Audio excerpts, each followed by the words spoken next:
Hello everyone, কেমন আছেন সবাই? আশা করি সবাই অনেক অনেক ভালো আছেন।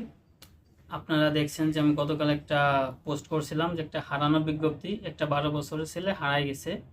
এখন ওই ছেলেটাকে পাওয়া গেছে। এখন ওই ছেলে সম্পর্কে আপনাদের একটু সচেতনমূলক কিছু তথ্য দেব যে ওই ছেলেটার সাথে আসলে কি হয়েছিল।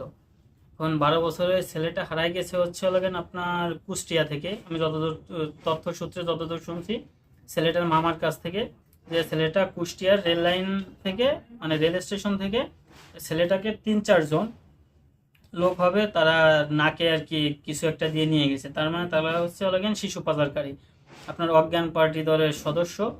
তারা আর কি তারা নাকে কিছু একটা দিয়ে তারা অজ্ঞান করে তারা নিয়ে গেছে। এখন অজ্ঞান হওয়ার পরে তার আর কোনো হুঁশ ছিল না। তখন তার যখন হুঁশ আসছে বাচ্চাটার, তখন সে শুনতে পারছে যে মাইকে বলতেছে, যেটা হচ্ছে কমলাপুর রেল স্টেশন। তাহলে আপনারা বুঝতে পারলেন কি, যে তারে কুষ্টিয়া থেকে কমলাপুর নিয়ে আসছে পাচারকারীরা। তখন যখন তার কমলাপুর আসলে যখন তার জ্ঞানটা ফিরল, তখন সে উপস্থিত বুদ্ধিমতে, মানে আল্লাহ তার এটুক বুদ্ধি ওই সময় তার মাথায় ঢুকাই দিয়েছে যে উপস্থিত বুদ্ধিমতে সে যখন কমলাপুর শুনছে যে আমি তো ছিলাম হচ্ছে কুষ্টিয়ায়, আমি কিভাবে আসলাম কমলাপুর, এটা ভেবে সে ওইখান থেকে যে বগিতে ছিল সেইখান থেকে বের হয়ে অন্য বগিতে ঢুকে গেছে, যে তারে যাতে তারা না নিয়ে যাইতে পারে। ট্রেন যখন ছেড়ে দেবে ঠিক সেই সময় সে ট্রেন থেকে নামিয়ে কমলাপুর রয়ে গেছে। আর ওই ট্রেনটা সম্ভবত চলে গেছে, মানে ওর কথা অনুযায়ী সে চলে গেছে হচ্ছে বর্ডার অঞ্চলের দিকে।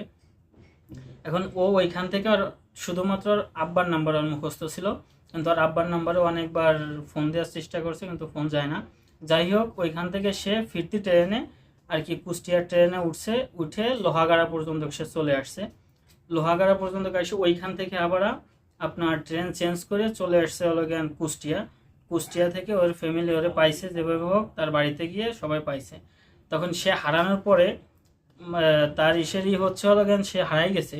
পরিবার তো অনেক দুশ্চিন্তায় ছিল, তারা পায় না, আর সেও ফোন দিয়ে জানাইতে পারে নাই, ছোট বাচ্চা। এখন এইখানে কথা হচ্ছে যে এই যে 12 বছরের একটা ছেলেকে তারা নিয়ে গেছে।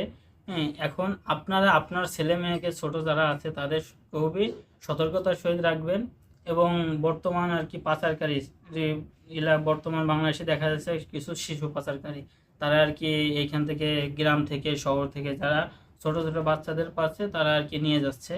বাচ্চাদের নিয়ে কি করতেছে আল্লাহ ভালো জানে, আর তারা জানে। এখন আপনাদের কাছে সব থেকে বড় অনুরোধ হচ্ছে আপনারা আপনাদের ছেলে মেয়ে যারা আছে, ছোট বাচ্চা, তাদেরকে আপনারা খেয়াল রাখবেন, নিজেদের কাছে রাখার চেষ্টা করবেন। কারণ বর্তমানে আপনার হাতছাড়া হইলেই দেখবেন যে আপনার বাচ্চা হারাই গেছে। এবং ছোট একটা বাচ্চা যদি হারাই যায়, তখন আপনার সে যদি কথা না বলতে পারে, বা সে যদি আপনার যদি বাড়ি না চিনে, সেই ক্ষেত্রে আপনি তাদের সহজে খুঁজে পাবেন না। এই অনুযায়ী কথা হচ্ছে যে আপনারা সর্বোচ্চ সতর্কতার সহিত আপনার ছেলে মেয়েকে সাবধানে রাখুন। এটা হচ্ছে আমার সর্বোপরি কথা। আর পরবর্তী ভিডিওতে ওই বাচ্চার সাথে আমরা কথা বলে বিস্তারিত তার সাথে কি ঘটছিল সেটা আপনাদের সরাসরি তার মুখ থেকে জানানোর চেষ্টা করব। ধন্যবাদ।